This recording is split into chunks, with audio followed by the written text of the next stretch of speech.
नहीं तो फिर कुछ बातों को और मैं मनन कर रहा था कि एक जो सच्चा मसीही होता है उसका प्रतिदिन की दिनचर्या या सोच विचार किस प्रकार से होते हैं, क्योंकि दोनों बातें जो हम प्रार्थना के विषय में देख रहे थे, हमारे विचारों को मसीह यीशु में सुरक्षित रखेंगी।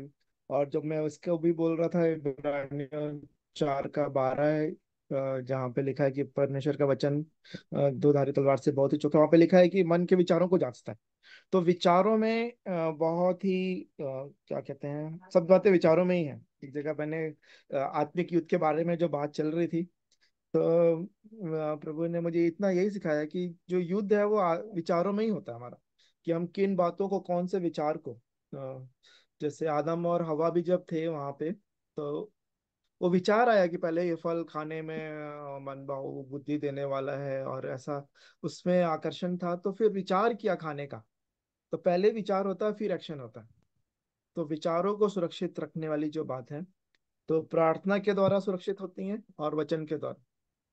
और प्रैक्टिकल जीवन में मैं यही सी बात को देखा सबसे ज्यादा चैलेंजिंग, यदि जो बात कहूँ मैं आत्मिक जीवन में, कि वचन को जैसे पढ़ना चाहिए, जितना पढ़ना चाहिए और जैसे प्रार्थना करना चाहिए, वो मैं अभी तक मैं नहीं कर पाया।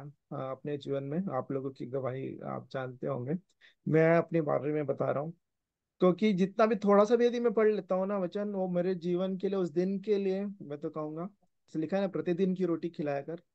तो मैं बहुत सारी बातों से बच जाता हूँ यदि मैंने वचन पढ़ा है। और यदि वचन नहीं पढ़ा है तो अपने आप में ही एक ऐसे सोल्जर जिसके पास हथियार नहीं है, एक ऐसा सैनिक जो बिना हथियार के उतर गया मैदान में, तो फिर उसको नाकाम होने की संभावना ज्यादा होती है। और ये एक रिलीजियस काम नहीं है, बोलूंगा धार्मिक काम नहीं है, कि वचन पढ़ना अपना विवेक को शुद्ध करने के लिए वचन पढ़ लिया या किसी को बताने के लिए। यदि कोई पूछेगा तो वैसा नहीं। लेकिन सच में तो ये जो जो दो चीजें, फिर सीधा आता है विचार।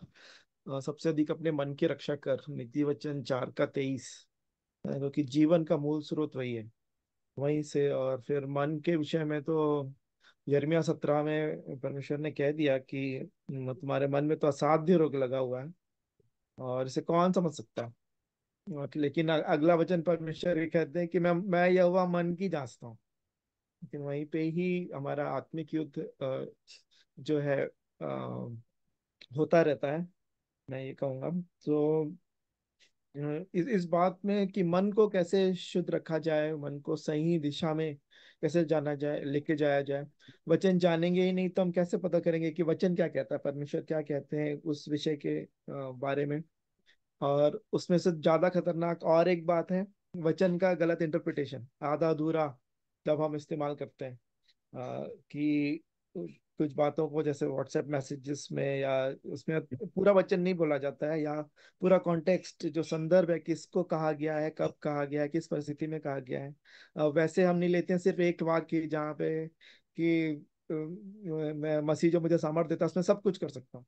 तो सब कुछ कर सकता हूँ मतलब क्या, पाप गुना अपराध भी तो कर सकते हैं लोग, बहुत मेहनत चाहिए उसके लिए भी, चोरी करने के लिए भी, डकैती करने के लिए तो बिल्कुल नहीं है उसका मतलब, तो है ना, कदापि नहीं, जैसे पौलुस लिखते हैं बार बार। तो गलत कामों के लिए नहीं कर सकते इसका इस्तेमाल हम, है ना, मसीह आपको हमको सामर्थ नहीं देंगे, लेकिन भले कामों के लिए। और फिर और विशेष करके वहां पे पैसों के मामले लिखा, जस्ट उसके ऊपर यदि आप पढ़ेंगे तो पौलुस कहते हैं कि मैं बढ़ना घटना जानता हूँ, तुमने मेरी सुधि ली, और तो वो पैसों के मामले में है। तो बिल्कुल कि हम पे हर एक जो है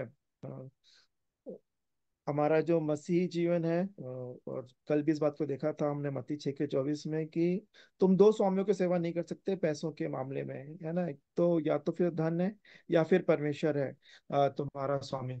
तो वहीं पे ही बात है कि हमारा धन का इस्तेमाल हम कैसे कर रहे हैं, किस उद्देश्य के लिए हम कमा रहे हैं, कितना समय उसको कमाने के लिए हम इस्तेमाल कर रहे हैं, और कितना हम उसको कि जो हमको जो धन मिल रहा है उसका इस्तेमाल भी करना है ना, कि धन इकट्ठा नहीं करो लिखा है पृथ्वी पर, लेकिन स्वर्ग में धन इकट्ठा करो। तो कैसे स्वर्ग में धन इकट्ठा होता है, और फिर उसके बाद हमारा धन का इस्तेमाल जो है किस उद्देश्य से कर रहे हैं, किस लिए कर रहे हैं। और तो कि मुझे तिमुथियुस को जो पौलुस बता रहे थे, ये बात याद आ रही है कि धन का लोभ हर प्रकार की बुराइयों की जड़ है, जिसके प्रकार मनुष्य ने अपने आप को नाना प्रकार के दुखों से छलनी बना लिया है। तो वही है कि धन का इस्तेमाल किस चीज के लिए कर रहे हैं। और कई बार हम देना भी चाहते हैं, देते भी हैं। और जैसा फिर मत्ती 6 में प्रभु यीशु मसीह ने कहा दान के विषय में, धार्मिकता का काम है देना, हमको देने वाला बनाया गया है, लेने से देना भला है। इब्रानियों प्रेरितों के काम में भी यही लिखा है। तो लेकिन क्यों दे रहे हैं? नाम होने के लिए, इस व्यक्ति को सबक सिखाने के लिए, जवाब देने के लिए, या जिस भी कारणों से दे रहे हैं। तो ये सारे जो प्रैक्टिकल एस्पेक्ट्स हैं, मैं उन्हीं पे ध्यान कर रहा था। तो मैं आप सभी से भी निवेदन करूंगा कि आप इन बातों को आप शेयर कर सकते हैं। हम अपने मसीह जीवन में किस तरीके से हम अपने जीवन में जीवन के क्षेत्रों को, विचारों में हो गया, धन के विषय में हो गया। और धन के विषय में एक और बात अभी मुझे जो याद आ रही है वो है प्रभु यीशु मसीह की जो परीक्षा हुई, यीशु की जो परीक्षा हुई जब वो बपतिस्मा लेकर पवित्र आत्मा से भरे हुए, पवित्र आत्मा उनको जंगल में ले गए। फिर उसके बाद जो परीक्षा हुई वहां पे यही लिखा था कि सारा धन वैभव, धन और वैभव और रोटी, तीन चीजों के बारे में परीक्षा ली गई थी। यदि तो परमेश्वर का पुत्र है तो उस पत्थर से कह दे कि रोटी को की पत्थर को की रोटी बन जाए, और तुम मुझे प्रणाम कर और मंदिर के ऊपर से गिरा दे। यही तीनों चीजें, धन वैभव, मतलब तीन चीजों में मनुष्य जो है फंसा रहता है, जो चाहता है एक समय के बाद अपने जीवन के लिए वो एक सक्सेसफुल लाइफ को। यदि किसी से पूछा जाएगा कि सफल जीवन कैसा था उस व्यक्ति का, तो उसके पास रोटी था, बहुत अच्छे से वो रहता था, उसका बहुत अच्छा नाम था, और धन संपत्ति थी। है ना? कुछ ऐसे ही परिभाषा है सफलता की। लेकिन वो सब प्रभु यीशु मसीह यीशु के साथ जब परीक्षा हुई, ये यही बात कि शैतान उनको देने पर था। शैतान के हाथ में वो सारी बातें थी। और तो क्या हमारा जीवन या मेरा जीवन किस प्रकार से है, इस बात को जानने में प्रभु मेरी इन बातों में सहायता कर रहे थे कि व्यवहारिक तौर पे मैं हर एक चीजों पे अपना मैं ध्यान लगाते जाऊं कि क्या मसीही, जो सच्चा मसीही जैसा जीवन जीना चाहिए, वो मैं जीवन जी रहा हूँ कि नहीं। और एक और बहुत ही अच्छा जो बात है वो संगति की चाहत रखना, कि प्रभु के लोगों की संगति रखना, और वचन के लिए भूख और प्यास रखना, कि प्रभु के लोगों के साथ मिल के बैठना। ये एक इंडिकेशन है अच्छा कि हम मसीह में बढ़ना चाह रहे हैं या बढ़ रहे हैं। या अगर अपने जीवन में, और मसीह जीवन की एक और पहचान भी है जो संगति से संबंधित है। हमारे जीवन में बहुत सारे दुख, पीड़ाएं, तकलीफें होती हैं। कुछ तो शारीरिक तौर पे हैं, जैसे कि धन की कमी हो गई, या बीमार हो गए, या शारीरिक कारण, संसारिक कारण से। या फिर दूसरा होता है कि किसी पाप से हम जूझ रहे होते हैं, तब उसके कारण हमारा हृदय टूटा हुआ होता है, हम अपने आप में कि प्रभु मैं तो चाहता हूँ कि इस बात से मैं छूटूं। तब फिर एक व्यक्ति के अंदर संगति की चाह होती है कि सहायता मिले। है ना? धन संपत्ति की वैसे यदि कमी हो तो हम परिवार घराने में जिन लोगों को हम जानते हैं उनसे सहायता लेने का प्रयास करते हैं, या दूसरे परेशानियों में बीमार है तो कोई सहायता कर दे, अस्पताल ले जाए या सेवा करे, जो भी। तो आत्मिक जीवन के लिए जो हमारे जीवन में कमियां घटियां हैं, जो आत्मिक बीमारी है कह सकता हूँ एक तरीके से, जो हमारे कमजोरियां हैं, उसके लिए भी व्यक्ति, क्या हम सहायता पाने के लिए जाते हैं मसीह के लोगों के पास, ताकि हमको उन समयों में भी हमारी सहायता हो उन बातों में। तो ये कुछ इंडिकेटर और कुछ प्रभु ने मुझे दिखाया जो कि संकेत हैं, जो हमारे जीवन को दर्शाते हैं, निशानियां हैं, चिन्ह हैं कि हम सही मार्ग में हैं कि नहीं। तो आपको भी यदि कोई ऐसी बात है जो लगती है, या और कोई विषय प्रभु ने आपको दिया है जिसके द्वारा हम अपने जीवनों को जान सकते हैं कि कैसे है उस सकेट फाटक से हमने प्रवेश किया है और सकरे मार्ग में चल रहे हैं, उस बात में उसकी कोई गवाही या फिर कोई प्रकाशन है, तो आप जरूर से आप रख सकते हैं।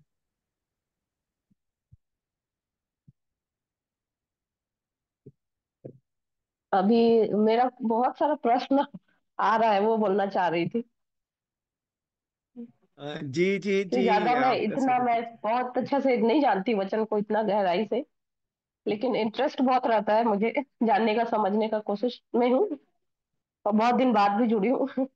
आप बता रहे थे तो लगा कि मैं क्वेश्चन ही करती हूँ बहुत सारा जो आ रहा है मेरे को। तो धन के बारे में जैसे अभी बोले ना, तो मेरे को लगता है कि धन का, मैं अपने लाइफ में ऐसे इम्पोर्टेंस बिल्कुल नहीं देती कि धन के पीछे भागने वाले ये ऐसा वाला मतलब नेचर है कि धन को बहुत साइड रखना है, धन को महत्व नहीं देना है। और भलाई, ये मतलब लोगों के लिए जितना हो सके करो, ऐसा है। और ये सब के बाद ऐसे लगता है कि उसके बाद भी अच्छा है सोच, मतलब अंदर से लगता है कि सब प्योर है, प्योर है, अपने को खुद लगता है, वो तो प्रभु जानता होगा कितना प्योर है। मैं अपना तारीफ नहीं कर रही हूँ, मतलब बता रही हूँ, सब कुछ फील होता है खुद से।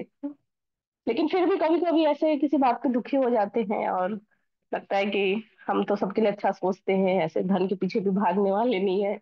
फिर कुछ सोच रहे हैं, वो चीज हो नहीं पा रही है, या लेट हो रहा है, तो थोड़ा सा दुखी हो जाते हैं। तब प्रभु में होके दुखी भी नहीं होना है, हमको तो विश्वास रखना है ना, वो पक्का रखना है। वो पता नहीं कभी कभी ऐसे बिखर सा जाता है, तो क्यों हो जाता है कि अपने तो कंट्रोल नहीं होता है, वो स्टेबिलिटी नहीं आ पाती है। कहाँ पे क्या कमी है, वही सबको सुधारना है, मतलब अपने को ही खुद ही मतलब करेक्ट करना है, थोड़ा ठीक करना है। इसका सोचती रहती हूँ, लेकिन आंसर अब मिलता नहीं है, खुद से कहाँ मिलेगा। यही है मेरा। शायद कुछ समझा पाई हूँ मैं। मेरा प्रश्न क्या है वो भी नहीं बोल पा रही हूँ, मतलब मैं ठीक से। जितना मैं समझ पाया, और आप सभी लोग हैं, सब आपस में हम सीखेंगे इस बात को कि हम तो सब कुछ अच्छा कर रहे हैं, ऐसा लगता है कि हम प्रभु में और अपने तरफ से अपना हमारा विवेक शुद्ध है, हम सब चीजें कर रहे हैं। लेकिन फिर भी एक ऐसा है जो स्तर, ऐसा लगता है कि हम वहां तक होना चाहिए, वहां पे नहीं हम हैं। मतलब चाहे ऐसे कुछ परेशानियां आ गई या कुछ कुछ बातें नहीं हो रही हैं। शायद मैं ठीक बोल रहा हूँ दी। हाँ हाँ जी हाँ, जी। जैसे कोई चाह रहा है कुछ चीज, बहुत टाइम से सोच रहे हैं, बहुत उसको दिल से चाह रहे हैं, नहीं हो पा रही। तो ऐसे उस टाइम क्यों इतना वो हो जाते हैं हम कि प्रभु कि पे छोड़ना है कहाँ ना कमी हमको रह गई। सही समय पे। हाँ, हाँ, आपको मतलब सब कुछ का समय है, जो बोला है प्रभु ने कि सब कुछ का समय जी। है, वो समय पे ही होना है। चीजें वो पता भी है, फिर भी हम अपने को स्टेबल बनाना लगता है है कि ना, हाँ हाँ। वो नहीं हो पाता इस तो। जी जी। तो इसमें तो एक ही बात, जो कि पत्रस में कहा गया है। पहला हाँ, पत्रस वही पांच का वचन छह से में है कुछ शायद समझ वहाँ आता पे। है, ये चीज मैं अपने को सुधार पाती करके मैं ऐसे ढूंढती हूँ कि जी जहां जी जहां जी। मेरे को अपने में कमी लगती है उसको मैं ठीक करूँ। जी जी। तो उस वचन को पढ़ लेंगे तब बेस्ट रहेगा। जी। हाँ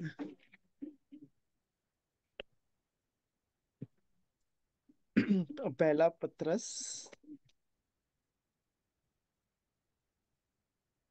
पांच का छह में है शायद।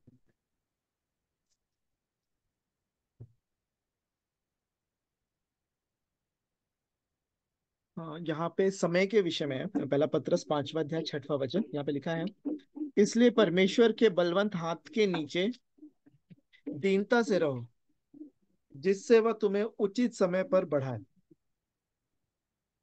सो पहला पत्रस पांच का छह मैंने पढ़ा, फर्स्ट पीटर चैप्टर 5 वर्स 6, कि हाँ परमेश्वर का हाथ तो बलवंत है और हमको वहां पे दीनता से रहना है।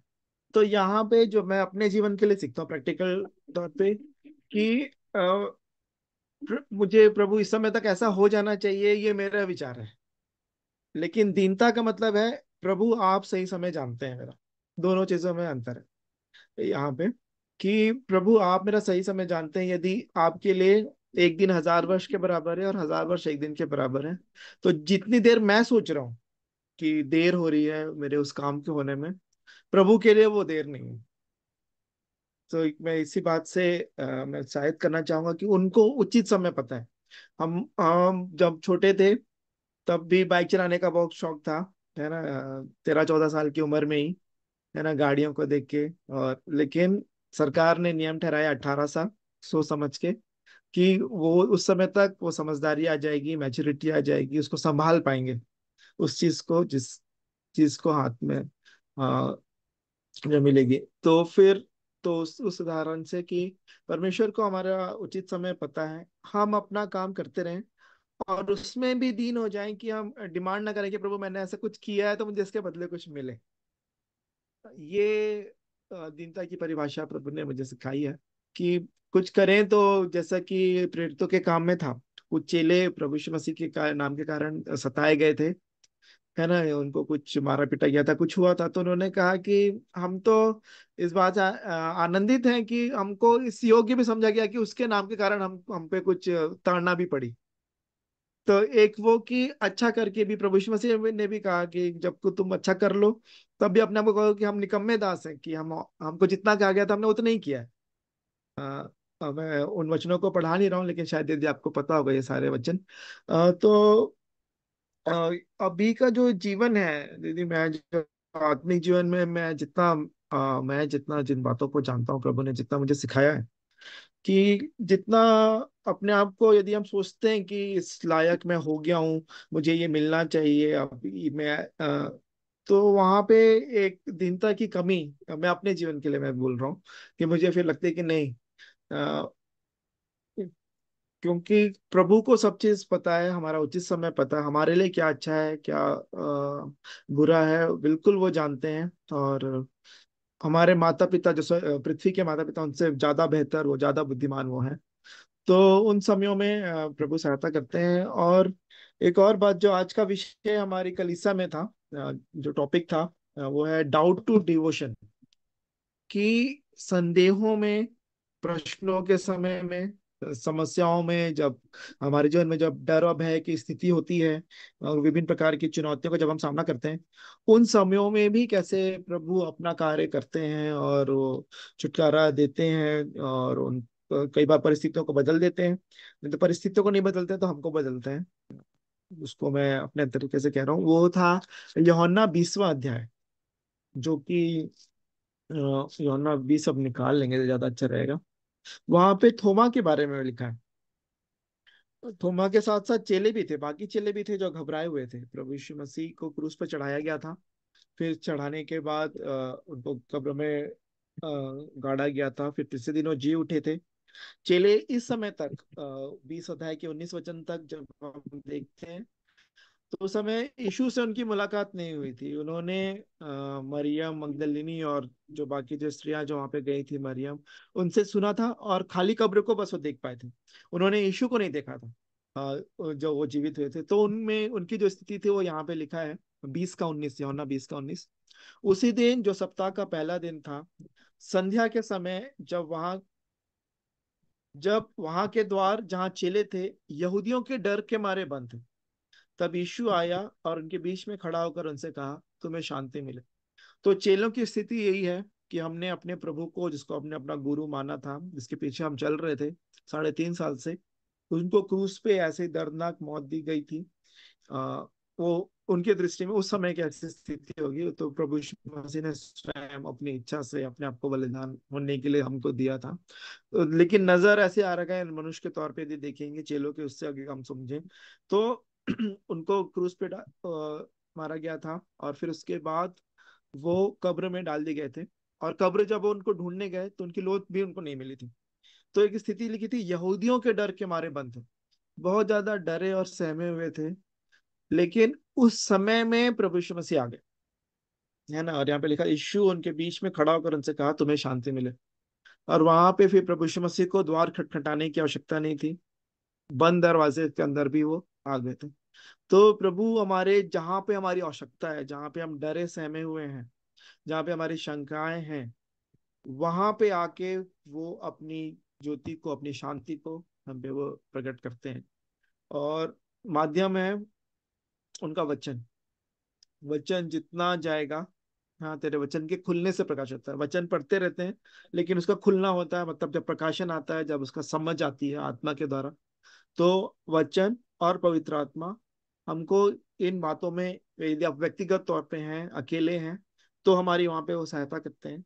नहीं तो साथ के साथ फिर जैसे हम ऐसे संगति में जब हम जुड़ते हैं, जो प्रभु के जो जन है, जिनको इन वचनों का प्रकाशन है, प्रभु ने इन बातों को जिनको सिखाया है, उनके द्वारा भी हमारी सहायता होती है। और हम यदि चारों ओर भी अपने परिस्थितियों को भी देखते हैं, हमारी सांसें कैसे चल रही हैं, सूर्य कैसे उदय होता है, मेघ कैसे बरसता है, कितनी बातों को अपने जीवन में भी हम देख सकते हैं, कैसे परिस्थितियां अपने आप से बदल गई। तो इनके पीछे सब परमेश्वर का ही हाथ है। तो इसी बात को, कि हमारे जीवन में शंकाएं होती हैं, डर भी आता है, डर भी लगता है, क्योंकि दाऊद ने कहा कि जब मैं भयभीत होता हूँ तब फिर परमेश्वर की ओर से मुझे सहायता होती है। तो भयभीत होना, संदेह आना हमारे जीवन में, अ, ये स्वाभाविक कह सकता हूँ, इस पृथ्वी पर हैं, वो आएंगे। और ऐसे प्रश्न भी आएंगे, प्रश्न होना भी बहुत जरूरी है। एक टीचर बहुत अच्छी रीति से जानता है अपने बच्चों को, जो बच्चों को पढ़ा रहा है वो प्रश्न नहीं आ रहे हैं, तो सिर्फ दो ही चीज हो सकती है। या तो बच्चों को पूरा का पूरा समझ में आ रहा है, या फिर कुछ भी समझ में नहीं आ रहा है ना। दो ही चीजें हो सकती है, या तो पूरा समझ में आ गया एक बार में, जो कि बहुत ही मुश्किल है, नामुमकिन तो नहीं बोलूंगा, बहुत कुछ बच्चे ऐसे होते भी हैं सब बातें एक बार में समझ जाते हैं।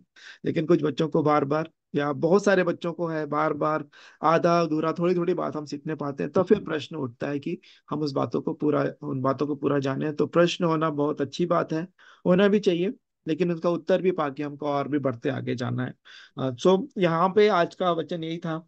और थोमा का जो स्वभाव है हम सबों में पाया जाता है, कि हमारे जीवन में प्रश्न होते हैं, कई बार होता है कि प्रभु ऐसा करेंगे तब विश्वास होगा, कि प्रभु ऐसा, मैं तो अच्छा हूँ, मैं अपना जीवन अच्छे से जी रहा हूँ, हर एक चीजें हो रही है, तो फिर ऐसा क्यों हो रहा है मेरे साथ। तो उसमें भी यिर्मयाह 29 का 11 वचन में बोलना चाहूंगा। यिर्मयाह 29वां अध्याय 11 वचन, अच्छा पढ़ते हैं ताकि गलत कोट ना किया जाए वचन को। यिर्मयाह 29 और उसके 11 वचन, वो तो 11 वचन कहता है, क्योंकि यहोवा की यह वाणी है कि जो कल्पनाएं मैं तुम्हारे विषय करता हूँ उन्हें मैं जानता हूँ, वे हानि की नहीं वरन कुशल ही की हैं, और अंत में तुम्हारी आशा पूरी करूंगा। उन्हें मैं जानता हूँ मतलब तुम नहीं जानते इस समय। उस जो योजना, जो कल्पनाएं मैं तुम्हारे विषय में करता हूँ, वे हानि की नहीं है। इसका मतलब ये, हमको वो बातें हानि की लग रही हैं, मनुष्य को लग रही है कि वो शायद वो हानि हो रही है मेरी, लेकिन वो परमेश्वर कह रहे हैं कि वो हानि की नहीं है। और अंत तक जो, अगर आप प्रभु में बने रहेंगे, तो हमारी आशा जो है वो प्रभु में वो पूर्ण होने पाएगी। सो मैं इस बात को, मैं भी अपने जीवन में बताऊं कि प्रभु ऐसा क्यों हो रहा है। लेकिन उस समय ये प्रश्न ये पूछने के लिए कि ऐसा क्यों हो रहा है, मैं तो अच्छा हूँ, मैं ये करता हूँ, मैं वो करता हूँ, या उन बातों के बजाय आप प्रभु उसमें मुझे, मेरे लिए क्या भलाई रखे हैं, और उसमें मुझे अब क्या सिखाना चाहते हैं, और मेरा स्तर और क्यों बढ़ाना चाहते हैं, कि आप क्या किस क्षेत्रों में आप मुझे चाहते हैं कि मैं और दीन हूँ। मैं उन बातों को वैसा उन प्रश्नों पे मैं ज्यादा ध्यान देना चाहता हूँ, क्योंकि पहला कुरिन्थियों 10 का 13 कि बहुत उत्साहित करने वाला वचन है। और एक चेतावनी भी मैं इसमें ढूंढ पा रहा हूँ। 10 का 13 कहता है कि, पहला कुरिन्थियों 10वां अध्याय 13 वचन, तुम किसी ऐसी परीक्षा में नहीं पड़े जो मनुष्य के सहने से बाहर है। परमेश्वर सच्चा है और वह तुम्हें सामर्थ से बाहर परीक्षा में ना पड़ने देगा, वरन परीक्षा के साथ निकास भी करेगा कि तुम सह सको। तो यहाँ पे बहुत उत्साहित करने वाला ये वचन है, कि आपके जीवन में जो भी परीक्षाएं आपके पास आ रही हैं, है ना, वो आपके या किसी मनुष्य के सहने से बाहर नहीं है। और भी लोगों के साथ ऐसी परीक्षाएं आती हैं, आपके साथ भी आई है। और परमेश्वर सच्चा है, वो तुम्हें तुम्हारे सामर्थ्य से बाहर परीक्षा में पढ़ने नहीं देगा। तो उसको एक देखने का जो नजरिया है, कि क्या प्रभु मैं इस स्तर के भी परीक्षा का मैं सामना कर सकता हूँ, मतलब मैं उस स्तर में पहुंच गया। जो KG1 का बच्चा, उसको KG1 की उससे परीक्षा होगी, लेकिन जो 12वीं का बच्चा, उससे 12वीं की परीक्षा है, उसके प्रश्न पूछे जाएंगे। तो क्या मैं प्रभु में इस स्तर में बढ़ गया हूँ? तो एक प्रकार से आप आत्मिक जीवन में अपने आप को उत्साहित कर सकते हैं। चेतावनी भी है कि जितना प्रभु में हम बढ़ते जाएंगे, परीक्षाएं आएंगी, पर बिना परीक्षा के प्रमोशन नहीं है ना, नेक्स्ट स्टेप में नहीं जा सकता, अगले क्लास में हम नहीं जा सकते बिना परीक्षा के, जांच जब तक नहीं होगी। हम पिछले दिनों शेखर मामू की मीटिंग में, फ्राइडे मीटिंग में दिखा था, विश्वास परखा जाएगा, है ना। विश्वास है तो उसकी परख भी होनी जरूरी है ना, कि सच्चाई की नकली है ना। हर चीजें अब आज के जमाने में हर चीजें का डुप्लीकेशन है ना, हर चीजों को नकली बनाया जाता है। और नकली उन्हीं चीजों को बनाया जाता है जो कि कीमती है, जो कि आवश्यकता की है, जो कि महत्वपूर्ण है, उन बातों में आगे नकल किया जाता है। तो इसी कारण तो परखा जाएगा। लेकिन परमेश्वर हमको उन परीक्षाओं में, परिस्थितियों में वो हमारी सहायता करते हैं, जैसे कि उस वचन को हमने पढ़ा यूहन्ना में, जहां पे वो डरे सहमे उस कमरे में बनते वहां तक यीशु पहुंच गए।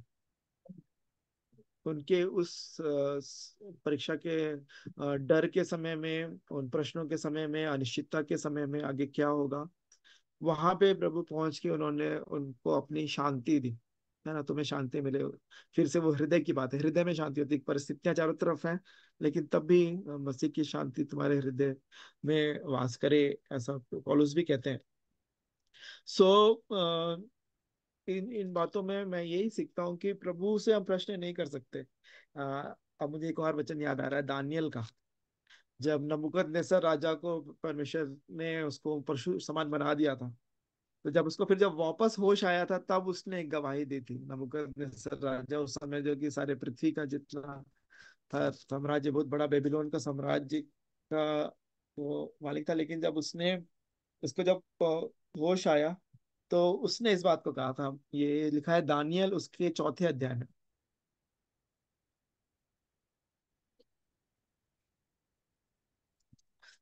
दानियल 4:34 से आगे मैं पढ़ रहा हूँ, 34th वर्स ऑनवर्ड्स। उन दिनों के बीतने पर मुझ नबूकदनेस्सर ने अपनी आंखें स्वर्ग की ओर उठाई, और मेरी बुद्धि फिर ज्यों की त्यों हो गई। तो सॉल्यूशन यही है, जब समस्या या कुछ भी चीजें हैं हमारे जीवन में, आंखें स्वर्ग की ओर उठाने की आवश्यकता है। और फिर कहता है मेरी बुद्धि फिर ज्यों की त्यों हो गई। तब मैंने परम प्रधान को धन्य कहा। तो जब हम हमारी बुद्धि ज्यों की त्यों या सही हो जाएगी, तो हम सबसे पहले परम प्रधान को धन्य कहेंगे। और जो सदा जीवित है, उसकी स्तुति और महिमा यह कहकर करने लगा, उसकी प्रभुता सदा की है, और उसका राज्य पीढ़ी से पीढ़ी तक बना रहने वाला है। पृथ्वी के सब रहने वाले उसके सामने तुच्छ गिने जाते हैं, और वह स्वर्ग की सेना और पृथ्वी के रहने वालों के बीच अपनी ही इच्छा के अनुसार काम करता है। और कोई उसको रोक कर उससे नहीं कह सकता है कि कि तूने यह क्या किया। हालेलुया। यहाँ पे किसी भी मनुष्य के पास ये अधिकार नहीं है, कोई हम ये कह नहीं सकते कि प्रभु आपने ऐसा क्यों किया। नबूकदनेस्सर की जब बुद्धि जब ठिकाने आ गई, तब उसने इस बात की गवाही दी। कई बार हम ये हमारे अंदर प्रश्न उठता है, क्या परमेश्वर नहीं देख रहे हैं? क्या उन्होंने छोड़ दिया है? क्या हमने ऐसा कुछ कर दिया जिससे हम परमेश्वर से दूर हो गए हैं? ऐसे प्रश्न मेरे जीवन में आते हैं, आपका मुझे नहीं पता। आते थे कहूंगा, या आते भी हैं। परिस्थितियां जब आती है कि क्या हो रहा है प्रभु, ऐसा क्यों हो रहा है, आप मुझे क्या सिखाना चाहते हैं, प्रश्न तो आते हैं। तो लेकिन यहाँ पे कोई हम परमेश्वर से नहीं कह सकते कि आपने ऐसा क्यों किया, रोक कर। सब प्रभु परमेश्वर हैं, और इंग्लिश में ऐसे सॉवरेन गॉड कहते हैं। सॉवरेन मतलब वो अपने हिसाब से जो भी करना चाहे कर सकते हैं, कोई उनसे मुंह नहीं पूछ सकता। अय्यूब भी कहते हैं, हजार बातों में भी कोई मुकदमा लड़े, परमेश्वर के सामने कौन खड़ा रह सकेगा? कोई भी नहीं। तो इसी बात में दीनता बहुत जरूरी है। जब आप इस परिस्थिति को अपने जीवन में देख रहे हैं, ऐसा क्यों नहीं हो रहा प्रभु जी, क्या हो रहा है, क्या कमी है, और दिन और प्रभु के नजदीक आने पाएंगे, तो प्रभु हमको उन बातों को भी बताएंगे कहाँ पे किन क्षेत्रों में हमारे जीवन में उस सुधार की आवश्यकता है। और उनको उचित समय पता है। कभी भी प्रभु के देर नहीं होती उनके काम। वो करेंगे तो समय को वो रोक सकते हैं। उन्होंने सूर्य को रोक दिया, यहोशू ने प्रार्थना की थी तो कुछ समय के लिए। तो मैं कहूंगा कि प्रभु अपने विषय में, अपने प्रतिज्ञा के विषय में किसी भी बात में देर नहीं करते। हमको देर लग सकती है मनुष्यों के तौर पे, लेकिन प्रभु ठीक समय पे, उचित समय पे आपको उत्तर देंगे बहन, मेरा ऐसा विश्वास है। बस यही है कि और भी प्रभु के नजदीक आ जाए, समर्पित हो जाए। जैसा मैं सीखता हूँ उन परिस्थितियों में कि ऐसा क्यों नहीं हो रहा है। उदाहरण के तौर पे प्रमोशन ऑफिस में प्रमोशन एक उदाहरण देख सकते हैं कि इतने समय तक कार्य किया, किसी प्रोजेक्ट में काम किया, अच्छा सफलता मिल गई, सब चीज अच्छा हुआ, लेकिन जब प्रमोशन की बारी आई तब नहीं हुई। तो मेरे हिसाब से उस समय तक उस सन में हो जाना चाहिए था प्रमोशन। लेकिन मैंने इस बात को देखा है, यदि हम प्रभु का नाम से अन्याय को सहते रहेंगे, धीरज धर के प्रभु को या स्मरण करके कि कोई बात नहीं, हम तो अपना काम करते रहेंगे, तो मैं बताना चाहूंगा यदि 5 साल के बाद भी प्रमोशन मिलेगा, तो जितने प्रमोशन में आपको बेनिफिट उस समय मिल जाता, 5 साल के बाद उससे कई गुना आपको ज्यादा बेनिफिट मिले। मेरा ऐसा मेरा अनुभव है, मेरे साथ ऐसा हुआ है। तो फिर वो जो टाइम जो हम बोल रहे थे कि वो नुकसान हो गया, नहीं होता कुछ भी प्रभु के सामने। उनके लिए कुछ भी कठिन नहीं, संभव नहीं। तो एक छोटा सा उदाहरण है धन के विषय में, प्रमोशन के विषय में, कार्य क्षेत्र में। वैसे ही जीवन के हर एक क्षेत्रों को मैं कह सकता हूँ, प्रभु ही तो समय को बनाने वाले हैं। तो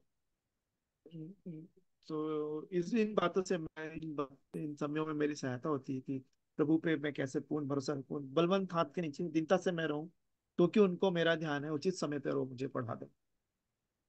मैं परमेश्वर पिता का इस बात को मुझे सिखाने के लिए धन्यवाद देता हूँ। मुझे नहीं पता दीदी आपको कुछ इसका थैंक यू। मिला या परमेश्वर नहीं का, मिला, या पिता का और आपका भी बहुत सारा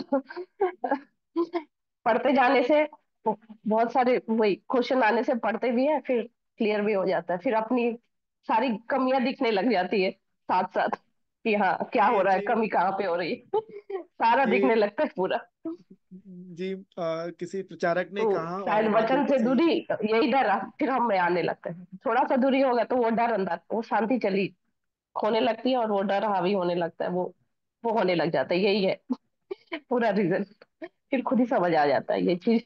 जी हाँ, ठीक है, जी हाँ, धन्यवाद। बिल्कुल बिल्कुल, फुल्ली एग्री। हाँ बहुत जी। अच्छे से समझाया, बहुत बहुत शांति लगी। जी जी। और एक प्रचारक, और इनफैक्ट दो प्रचारकों से मैंने सुना है ये बात। जितना प्रभु को जब हम नजदीक आते हैं ना, तो पहले दिन जो हम जितने बड़े पापी थे, जिस दिन हमने मन फिराया, प्रभु को ग्रहण किया, प्रभु के नजदीक आते आते हम और भी बड़े पापी अपने आप को मानने लगते हैं, जानने लगते हैं हमारी, क्योंकि हमारी और भी कमियां घटियां प्रकट होने लगती हैं। जितना प्रभु के प्रकाश में आएंगे, तो जितनी हमारी जो कमियां घटियां हैं। जी हाँ। तो और वो ही सच्चा मेरे ख्याल से लगता है मसीह जीवन भी है। जहां पे अपने आपको लग गया ना कि हम अच्छे हो गए, है ना, कि पहला कुरिन्थियों 10 का 13 मैंने पढ़ा, 12 उसको दिया, हम पढ़ेंगे, वहां पर लिखा है कि जो समझता है कि मैं स्थिर हूँ, वो चौकस रहे, ऐसा लिखा है। तो उसको भी पढ़ लेते हैं, अच्छा है वो भी चेतावनी। तो वहीं पे ही है कि हम प्रभु में बढ़ते रहें। 10 का 12, इसलिए जो समझता है मैं स्थिर हूँ, वो चौकस रहे कि कहीं गिर ना पड़े। उसके बाद फिर 13 आता है कि अगर गिर भी जाएंगे तो प्रभु सहायता करते हैं, लेकिन अपने आप में समझ लेना कि अब मैंने प्राप्त कर लिया। क्योंकि लिखा है रोमियो 11:33 के आगे पढ़ेंगे तो, आहा परमेश्वर का धन और बुद्धि और ज्ञान क्या ही गंभीर है, उसके विचार कैसे अथाह, उसके मार्ग कैसे अगम्य है। तो जो जो चीज अथाह है तो उसको था लग ही नहीं सकती, तो हम तो उससे जाते ही जाएंगे, डूबते ही चले जाएंगे, मतलब और बढ़ते चले जाएंगे, कभी भी नहीं लगेगा कि हमने पा लिया है। या अगम्य मतलब जाते जाएंगे और ऐसा लगेगा अभी तक कुछ छुआ भी नहीं है, वहां तक है ना, पहुंचे ही नहीं है। सो यही आत्मिक जीवन है कि जितना ज्यादा हम प्रभु में और भी बढ़ते जाए, दीन और नम्र होते जाएं, और वो फिर उसका जो प्रभु की ओर से जो रिवॉर्ड है, जो इनाम है ना, वो फिर प्रभु फिर रुला देते हैं, फिर बोलते हैं, इतने बुरे होने पर भी तुम अपने बच्चों को अच्छी वस्तु देना जानते हैं, मैं तो तुम्हारा स्वर्गीय पिता तुमको उससे भी बढ़कर क्यों नहीं दूंगा। तो प्रभु ने तो मेरे साथ बहुत भलाई की है, इतने बुरे होने के बावजूद भी। मैं इसके लिए प्रभु का धन्यवादित हूँ। और तब भी मन में रहता है, और प्रमोशन मिल जाए, और पैसे मिल जाए, और लोग जाने, और लोग जो बहुत सारी चीजें रहती है मनुष्य के स्वभाव, लेकिन प्रभु उन पे जय दे रहे हैं मुझे, मेरा ऐसा विश्वास उसमें बढ़ाते जा रहे हैं। प्रभु ने मेरी सहायता की, मैं धन्यवाद। थैंक यू आपके प्रश्न के लिए भी।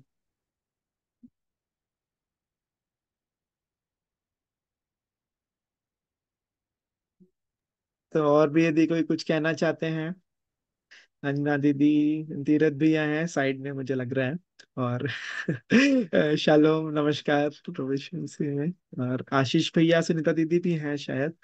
तो यदि आप भी समय लेना चाहते हैं, या अलका दीदी आप भी और कुछ बोलना चाहते हैं तो समय है, नहीं तो फिर अभी हम। आज का जी। वचन है, वो सब रिवाइंड करने में अभी मेरे को जी जी जी, काफी तो है हम इसके यूट्यूब चैनल लिए। है।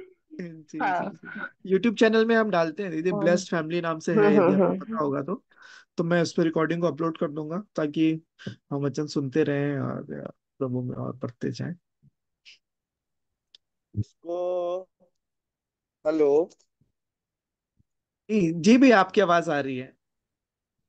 आ रही है ना? वो थोड़ा सा परमेश्वर के वचन में काट छांट करना बहुत मतलब भय की बात है। बढ़ाना घटाना नहीं है। लेकिन इनको समझाने के लिए एक सामान्य शब्द बोल सकते हैं क्या, जो अलका अभी पूछी है? तो जैसे आप पढ़ा पतरस का दीनता। तो दीनता का सामान्य अर्थ होता है सांसारिक जो हम लोग जीवन बिताए हैं उसमें, जो दीनहीन होता है, जो सिर्फ दूसरों का दूस, सुन सकता है, अपने तरफ से क्वेश्चन नहीं कर सकता, अपने तरफ से विवाद नहीं कर सकता, उनको सामान्य भाषा में दीनता बोला जाता है। दीनहीन। जैसे कोई दीन है, दुखी है, उनको वही बोलते हैं कि भाई वहां चले जाओ, ऐसा करवा लो। हाँ ठीक है, वहां चले जाओ, करवा लो, ऐसा बोलते हैं। तो इस हालांकि परमेश्वर के वचन के लिए उचित नहीं है। तो जो अलका बोली उसके लिए वही है, हमें सिर्फ शांत रह के परमेश्वर की ओर बिना क्वेश्चन किए अपने कार्य को करते रहना है, दीन रह के। तो निश्चित रूप से ये भी विश्वास करना है कि उसकी प्रबल हाथ हमारे ऊपर में है। ऐसा समझाने के लिए कह सकते हैं क्या? पता नहीं।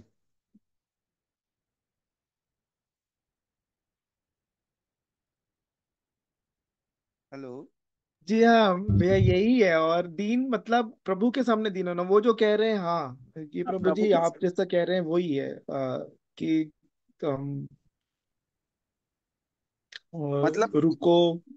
बिना प्रश्न जी किए उनके प्रति विश्वास करें, जो आप बताए ना कि समय आएगा तो निश्चित है वो हमें बढ़ाएगा और कई गुना बढ़ा देगा, एक साथ मिल सकता है। जी जी, बिल्कुल बिल्कुल भैया। हाँ, फिर आपको नुकसान पता ही नहीं चलेगा, आपको जो लग रहा था वो प्रभु ऐसा भरपाई करते हैं। मैं शारीरिक तौर पे भी बोल रहा हूँ, लेकिन शारीरिक तौर से ज्यादा बढ़कर आत्मिक जीवन के लिए हमको चिंता करनी है। तो वो आत्मिक भी जो बातें हैं, प्रभु हर बातों को मैं नया कर देता हूँ बोलते हैं ना, तो फिर वो समय उन्हीं के हाथों में है, परमेश्वर के हाथों में। सो मैं परमेश्वर की तरफ धन्यवाद। धन्यवाद भैया। अ, एक फिर आप अंतिम प्रार्थना कर देंगे क्या, फिर हम मीटिंग एंड करेंगे, यदि आशीष भैया सुनीता दीदी कुछ नहीं बोल रहे हैं तो।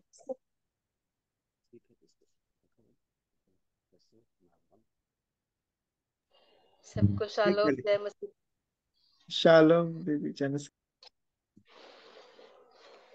मैं एक गीत गाना चाहूंगी, जो बीज बोने वाला का जो दृष्टांत है, ब्रदर आशीष कलेत के द्वारा अभी जो गाया गया है, उसी को मैं गाना चाह रही हूँ। उसमें बहुत मतलब मैं उस गाने से आशीषित हुई हूँ, और मैं अपने आप को देख रही हूँ उसमें कि मैं कौन सी भूमि पे हूँ।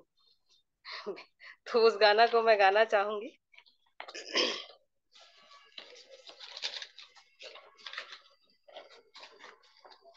ये जो है लूका में पाया जाता है, लूका 8 अध्याय 4 से आगे है, और मत्ती 13 1 से 9 में है बीज बोने का जो दृष्टांत है, और उसी से रिलेटेड जो है गाना ये बनाया गया है। बोने वाला बीज बोने चला, बोने वाला बीज बोने चला, कुछ मार्ग के किनारे में जा पड़ा, कुछ पथरीली भूमि में जल्दी उगा, है भले उत्तम मन के हियो, है भले उत्तम मन के हियो,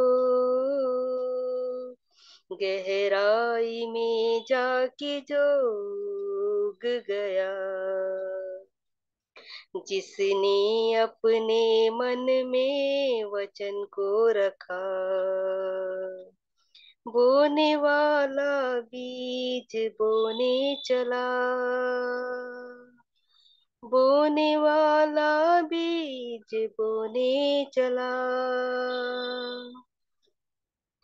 कितनी सुंदर है वो एक प्रेम कहानी, जिसमें खुदा ने दी थी बेटे की कुर्बानी, कितनी सुंदर है वो एक प्रेम कहानी, जिसमें खुदा ने दी थी बेटे की कुर्बानी।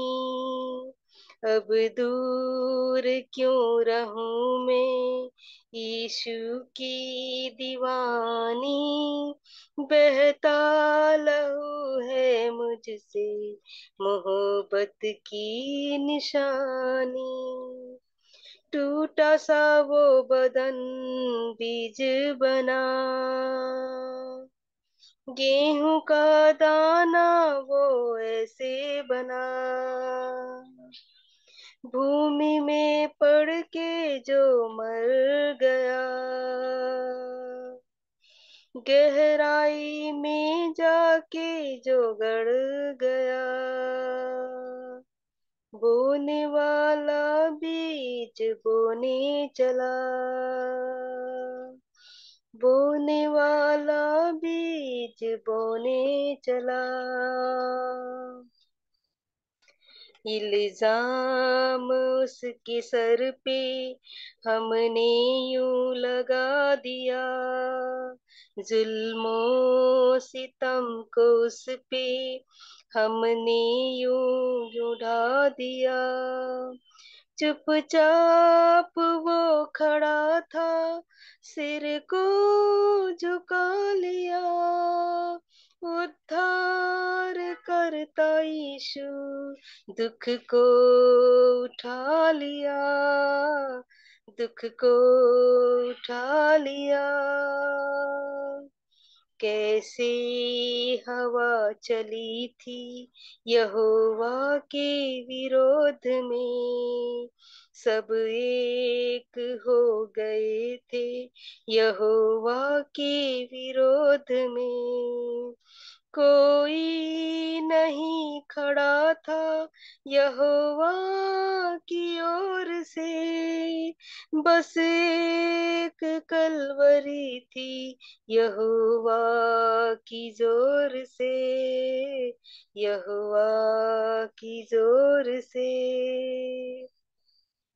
तीसरे दिन वो यूं जिंदा हुआ, तीसरे दिन वो यूं जिंदा हुआ, जीवन ने मृत्यु को निगल लिया, मेरा राजा यीशु मृत्युंजय हुआ। बोने वाला बीज बोने चला, बोने वाला बीज बोने चला, चला चला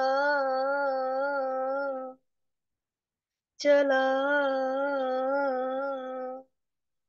चला चला चला।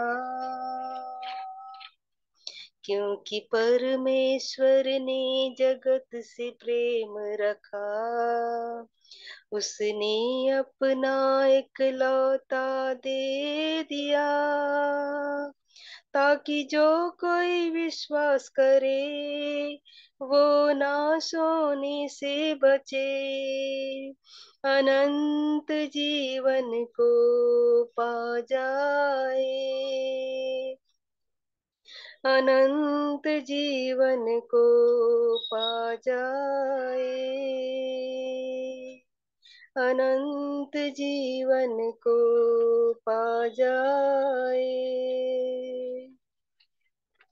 धन्यवाद। सचमुच में इस सुंदर गीत के लिए मैं परमेश्वर पिता का धन्यवाद देती हूँ। और इस गीत से मैं काफी जो है अपने आप को देख रही थी कि बीज बोने वाला जो है बीज बोने जाता है, कुछ मार्ग के किनारे, कुछ पथरीली भूमि पे, कुछ अच्छी भूमि पे गिरता है। तो मैं अपने आप को देख रही थी कि मैं कौन सी भूमि हूँ, कौन सी भूमि, मेरा हृदय जो है कैसा भूमि है, कहीं मार्ग के किनारे वाला तो नहीं, पथरीली भूमि तो नहीं है, और कि अच्छा भूमि है जो गहराई में जाके जो है उग जाता है, और जो मन के अच्छे हैं, जो मन में वचन को रखते हैं। तो इस प्रकार से मैं अपने आप को देख रही थी कि मैं वचन को कितना अपने मन में रख रही हूँ, कैसे मैं उसके अनुसार अपने जीवन को बिता रही हूँ। इसमें तो प्रभु यीशु मसीह के बारे में बहुत ही अच्छी तरह से इस गीत के माध्यम से बताया गया कि वो गेहूं का दाना जो था वही हमारे लिए जो है वो चुपचाप था, जबकि अभी हम दीनता के बारे में अभी सीख रहे थे। तो सबसे बड़ा तो जो उदाहरण है प्रभु यीशु मसीह है, जो बड़े दीन और नम्र होकर जो है परमेश्वर की हर उन आज्ञाओं को उन्होंने मांगा और अपने हर कुर्बानी उन्होंने दी, जैसा परमेश्वर ने कहा था उनकी हर आज्ञाओं को उन्होंने मांगा, माना और वो पूरा किया। जैसे कि इस गाने में कि कितनी हवा चल रही थी, कितने जो है यहोवा के विरोध में खड़े थे, सब लोग एक हो गए थे, सब विरोध में थे, कोई उनके तरफ से कोई खड़ा नहीं था, सिर्फ एक कलवरी ही थी। और सचमुच में कभी कभी हमारे भी जीवन में ऐसा होता है, खासकर मैं अपने जीवन को भी देखती हूँ कि मेरे माता पिता जाने के बाद भी अभी तक मेरे भाई बहनों की तरफ से कोई भी ऐसा ये नहीं होता है कि मतलब मेरे साथ है, ऐसा नहीं लगता है कि अभी तक मेरे को जो है गांव में अभी तक वो जाने को दिया नहीं जाता है। तो उस तरह मैं भी देखती हूँ अपने आप को, लेकिन वचन के माध्यम से जो है मैं खड़ी हो जाती हूँ, और वचन जो है मुझे अपने आप को दिखाता है और मुझे हिम्मत देता है, साहस देता है। और इस गाने के माध्यम से मैं देखी कि प्रभु यीशु मसीह के विरोध में कितने लोग थे, कोई भी नहीं था उनके तरफ से, फिर भी वो परमेश्वर की आज्ञाओं को मानने के लिए, हमारे लिए, हमें जीवन मिले, हमें जो है चंगाई मिले करके उन्होंने अपनी जान को जो है सूली पे दिया। लेकिन परमेश्वर की आज्ञाओं को माना उन्होंने, और बिना दोषी होते हुए भी वो दोषी ठहराए गए। जिस प्रकार वो डाकू के बारे में भी वचन जब हम सुने थे, तो वो तो न्याय अनुसार जो है दंड को पा रहे थे, लेकिन प्रभु यीशु मसीह ने कोई भी ऐसा दंड नहीं किया था, और उन्होंने क्रूस पर जो है उस दुख को सह रहे थे। तो आज मैं कितना सहती हूँ अपने जीवन में, जब मैं आगे बढ़ रही हूँ, तो जब छोटी छोटी बातें हमारे जीवन में आती है, हम उन बातों को नहीं सह पाते। प्रभु यीशु मसीह को जब मैं देख इस गाने से जब देखी, तो कोई भी उनके तरफ से नहीं था और वो चुपचाप खड़े थे। लेकिन तीसरे दिन वो क्या हुए, जिंदा हो गए, मृत्यु से वो जो है जयवंत हो गए। तो आज हम प्रभु के आज्ञाओं को यदि हम मान रहे हैं, उनके जो वचन जो कह रहा है उसके अनुसार यदि हम अपने आप को देखते हैं, तो हम कहाँ पर हैं, इस बात को मैं जो है इस वचन के माध्यम से मैं देख रही थी। कहीं मैं अपने आप को उस डाकुओं की खोह तो नहीं बना ली हूँ, जहां पर क्या मेरे शरीर से कौन सा व्यापार चालू है, क्या कर रही हूँ मैं, कौन सा लेन देन कर रही हूँ। जो बहुत सारे वचनों को ब्रदर आशीष ने बताया था, निकम्मा चाल चलन के बारे में बताया था, डाकुओं की खोह में जो है कैसा लेन देन हो रहा है। सोना चांदी का मतलब निकम्मा चाल चलन को कहा गया था। तो क्या है मेरा जीवन, कि मैं कैसा लेन देन कर रही हूँ। निकम्मा चाल चलन मतलब जो हमारे बाप दादाओं से चले आ रहे, जो परंपरा की बातें जो है उन्होंने कहा था, तो उस परंपरा के अंतर्गत तो मैं नहीं चाह रही हूँ, जो एक रीति रिवाज के अनुसार जो चला जा रहा है। क्या है मेरा जीवन, क्या मैं वचन के माध्यम से, वचन के दायरे पे मेरा जीवन चल रहा है कि नहीं चल रहा है, इन बातों को मैं काफी गहराई से देख रही थी। और पहले तो मैं काफी कमजोर, काफी निर्बल, काफी मतलब हताश, निराश, दुखी हो जाती थी। लेकिन जब मेरी मम्मी का डेथ हुआ, उसके बाद से मैं इस ग्रुप में जुड़ी, और इस ग्रुप में जुड़ने के बाद मुझे बहुत सारे वचन मिले, और वचनों से मैं बल पाई, मुझे सामर्थ मिला। और मैं अभी जो है काफी, मैं अपने आप को जो है इतना ज्यादा मैं अभी डिप्रेशन में नहीं जाती हूँ, क्योंकि वचन मुझे संभाल लेता है। परमेश्वर जो है मेरे संग साथ रहता है, मैं वचन को, लेकिन कितना मैं अपने जीवन में लागू कर रही हूँ, इस बात को मैं देख रही थी कि क्या मैं सच में अपने जीवन को कहाँ पर रखी हूँ, ऐसा मुझे लग रहा था। क्या व्यापार चल रहा है मेरे जीवन में, अपने जीवन को संतुष्ट रखने के लिए कोई ऐसा काम तो नहीं कर रही हूँ कि मैं उस डाकू की खोह के समान तो नहीं बना दे रही हूँ। क्योंकि परमेश्वर का वचन कहता है कि मैं जो है परमेश्वर के जो मनुष्य के हाथों के बनाए हुए इसमें नहीं रहता हूँ, कहता है।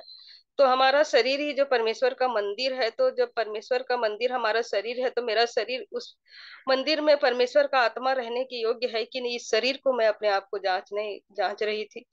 और इस गाने को जब मैं सुनी, तो मैं कई बार इस गाने को सुनी और मैं काफी आशीषित हुई हूँ। इसके लिए मैं परमेश्वर पिता का धन्यवाद देती हूँ, ब्रदर आशीष का भी, जो इन्होंने बहुत ही गहराई से, बहुत ही जो दर्द भरे इस गाने को उन्होंने बनाया है, और काफी उनके वचनों से मैं आशीषित हुई थी। इसलिए मैं परमेश्वर पिता का धन्यवाद देती हूँ। और आप सब भी, हम हमारे लिए भी आप प्रेयर करते रहिए, क्योंकि हम लोग दोनों यहाँ पे रहते हैं। और जो है परमेश्वर की योजना हमारे जीवन से क्या है हम नहीं जान पाते हैं, लेकिन उसकी जो कल्पना है कोई हानि की नहीं होती है। हमको लगता है कि हानि की है, लेकिन परमेश्वर की जो योजना है उसकी कल्पना जो है हमारे सोच से बढ़कर होता है। वो कभी हानि के बारे में हमारे लिए कभी नहीं सोचते हैं। तो मैं आज के इन सारे वचनों से जो भी क्वेश्चन किए गए हैं, उन सभी बातों को सुनकर मैं भी आशीषित हुई हूँ। इसलिए मैं परमेश्वर पिता का धन्यवाद देती हूँ। Thank you.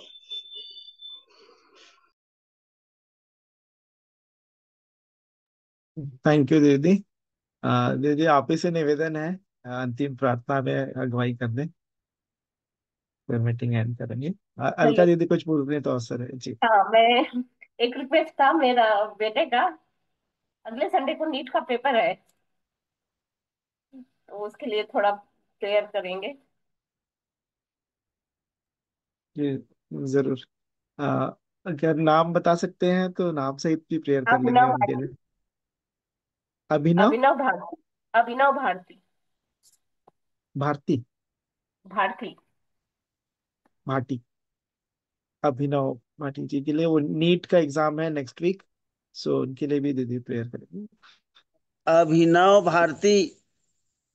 Bharti ji, sorry sorry, हाँ अभिनव भारती, एग्जाम है नीट का अगले सप्ताह, सो उनके लिए भी प्रेयर करेंगे। तो सुनीता दीदी आप अगुवाई करेंगे क्या प्रेयर में, अंतिम प्रार्थना करके। ठीक है, आइए हम लोग प्रार्थना में जाएंगे। हालेलुया। धन्यवाद धन्यवाद धन्यवाद। जीवित अनुग्रहकारी दयालु प्रेमी पिता परमेश्वर, उद्धारकर्ता मुक्तिदाता प्रभु यीशु मसीह में होकर हम आपके चरणों के निकट में आते हैं। आपको हम हृदय से धन्यवाद धन्यवाद देते हैं पिता, आज के इस दिन के लिए। प्रभु जी, हम प्रत्येक के जीवन में पिता आपने इस दिन को जोड़ा, हमें भला चंगा रखा, जीवित रखा प्यारे प्रभु जी, नया जीवन दिया, इसके लिए हम आपका हृदय से धन्यवाद देते हैं। सुबह से लेकर अभी तक हर बातों में आपने हमारी सहायता मदद अगुवाई की है प्यारे प्रभु जी। धन्यवाद देते हैं सुंदर संगति के लिए प्यारे प्रभु जी। आज फिर से प्रभु जी आपने हमें बहुत सारी बातों से प्रभु जी हमें आशीषित किया है पिता, कई सारे वचनों से प्रभु जी आपने हमें दिखाया है प्यारे प्रभु जी कि सच में आपकी जो कल्पना है पिता हमारे लिए कभी हानि की नहीं हो सकती प्यारे प्रभु जी। और हमारी दृष्टि सिर्फ आपकी ओर होनी प्रभु जी, क्योंकि हमें सहायता सिर्फ आपकी ओर से ही मिल सकती है प्यारे प्रभु जी। इसलिए हम सिर्फ आप पर भरोसा, आप पर विश्वास करने वाले हो सकते हैं प्यारे प्रभु जी। जो भी वचन हम सीखे हैं, जो भी गीतों को गाया गया, वचनों को पढ़ा गया, और जो भी क्वेश्चंस रखे गए हैं पिता, हर एक के मनों में आपने कार्य किया है, हर बातों के लिए हम आपका हृदय से धन्यवाद करते हैं प्यारे प्रभु जी। आपका वचन ही है प्यारे प्रभु जी जो हमें प्यारे प्रभु जी ये हमारे मन में जो विचार देते हैं प्रभु जी, प्रभावशाली बनाता है प्यारे प्रभु जी कि हम, और हमारे मन में वो इच्छा को जागृत करता है प्यारे प्रभु जी। और हमारे मन में प्रभु जी जो भी बातें हैं उसे बोलने के लिए आप ही हमारे जीवन को बनाते हैं, इसके लिए हम आपका हृदय से धन्यवाद करते हैं। जो भी गीतों को गाया गया, इसके लिए हम आपके नाम को महिमा देते हैं प्यारे प्रभु जी। जो भी हम उन गीतों के माध्यम से, वचनों के माध्यम से जो आशीषों को पाए हैं आज, इसके लिए हम आपका हृदय से धन्यवाद और धन्यवाद करते हैं प्यारे प्रभु जी कि हमारा जीवन प्रभु जी जिस प्रकार प्रभु यीशु मसीह का जीवन था कि बड़े दीन और नम्र होकर प्यारे प्रभु जी उन्होंने हर एक उन कार्यों को किया जो आपने कहा था प्यारे प्रभु जी, बिना दोषी कि प्रभु जी वो निर्दोष होते हुए भी प्रभु जी इतनी सारी कुर्बानी को दी प्रभु जी, इतने सारे मार को सहा, इतने सारे कोड़े खाए प्यारे पिता कि हम चंगाई को प्राप्त कर सके प्यारे प्रभु जी। इतने प्रभु जी लहू को बहाया प्रभु जी कि हमारे पाप धुल सके प्यारे प्रभु जी। उन्होंने मृत्यु, हमें प्रभु जी उस क्रूस पर होना था प्रभु जी, हमको उस मृत्यु मिलना था प्रभु जी, लेकिन हमारी मृत्यु को उन्होंने अपना अपने ऊपर ले लिया प्यारे प्रभु जी। उन्होंने मृत्यु को प्रभु जी लेकर प्रभु जी वो तीसरे दिन फिर से वो जी उठे प्यारे प्रभु जी। इस जीवित खुदावन के लिए मैं आपका हृदय से धन्यवाद करती हूँ पिता। और वो जब कि हमारे शरीर में रहते हैं प्यारे प्रभु जी, क्योंकि उनका जो निवास स्थान है पिता हमारा ही शरीर है प्यारे प्रभु जी, क्योंकि हमारी देह है प्रभु जी परमेश्वर का मंदिर, इसलिए देह को प्यारे प्रभु जी हम पाक और पवित्र बनाने वाले हो सके पिता।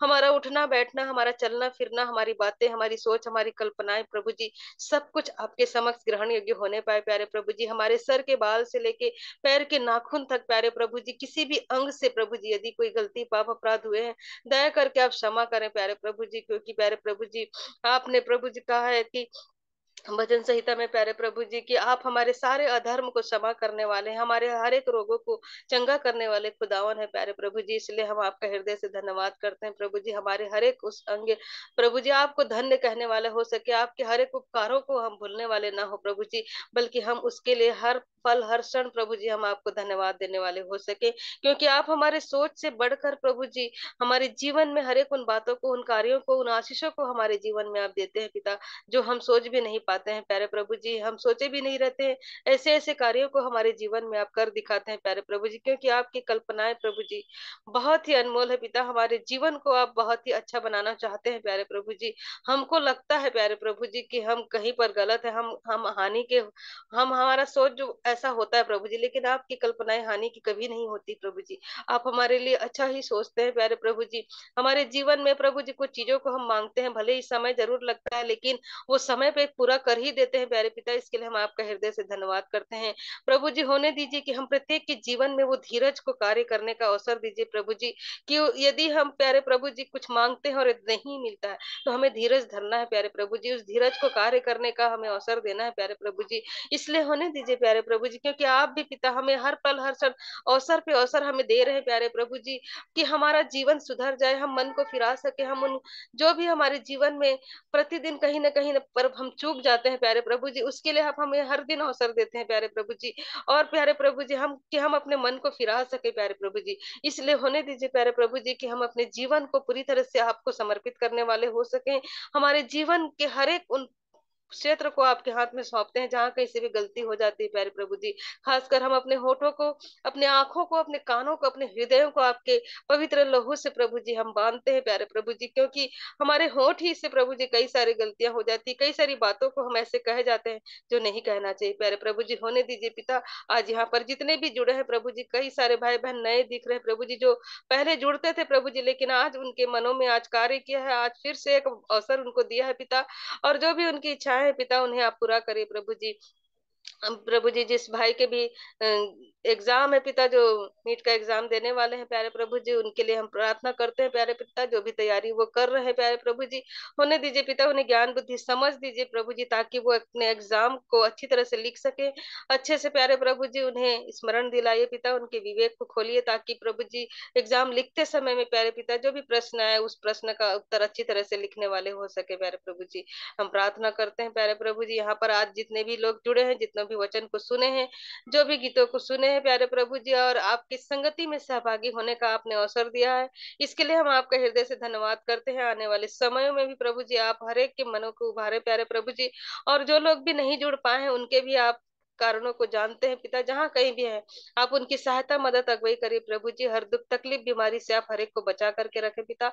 इस गर्मी के मौसम में प्यारे प्रभु जी कई तकलीफ हो रही है प्यारे प्रभु जी, हर प्रकार के तकलीफों से हर एक को आप संभाल करके रखें प्यारे प्रभु जी।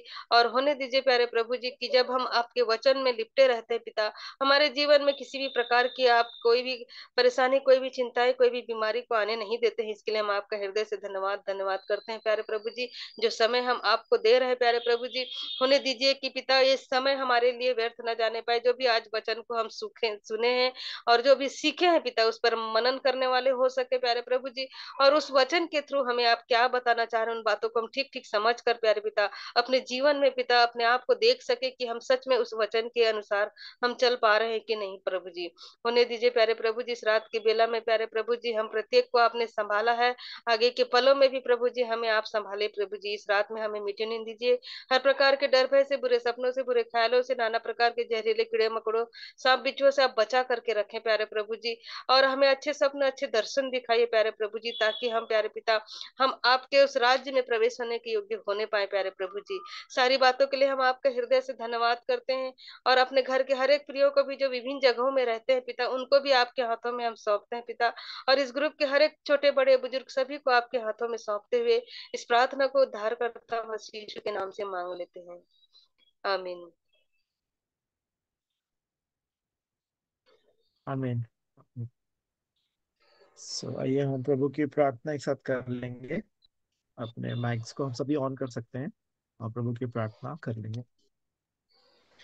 हे हमारे पिता, आप जो आप स्वर्ग में हैं, आपका नाम आपका नाम पवित्र माना जाए। पवित्र हो, आपका आपका राज्य आए। राज्य आपकी इच्छा जैसे स्वर्ग में पूरी होती है, पूरी वैसे इस होती है, पृथ्वी पर भी हो। जैसे पृथ्वी हमारे पर भी दिन हो। भर की रोटी जैसे आज हमें दे, रोटी आज हमें और दे, जिस प्रकार और जिस हमने अपने प्रकार अपराधियों को हमने अपने क्षमा किया अपराधियों है, को क्षमा किया, वैसे ही आप भी हमारे वैसे अपराधों को आप क्षमा हमारे करें। अपराध को और क्षमा हमें करें। परीक्षा में न लाए, परंतु बुराई से बचाएं। परंतु बुराई से बचाएं, कि क्योंकि राज्य और पराक्रम और महिमा सदा आपकी की है। आपकी आमीन। है। आमीन।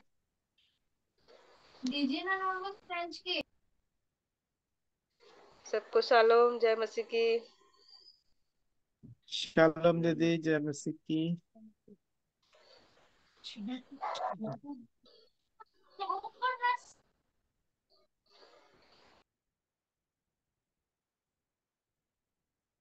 तो अब हम मीटिंग एंड कर रहे हैं। Shalom, good night. Good night. Good night.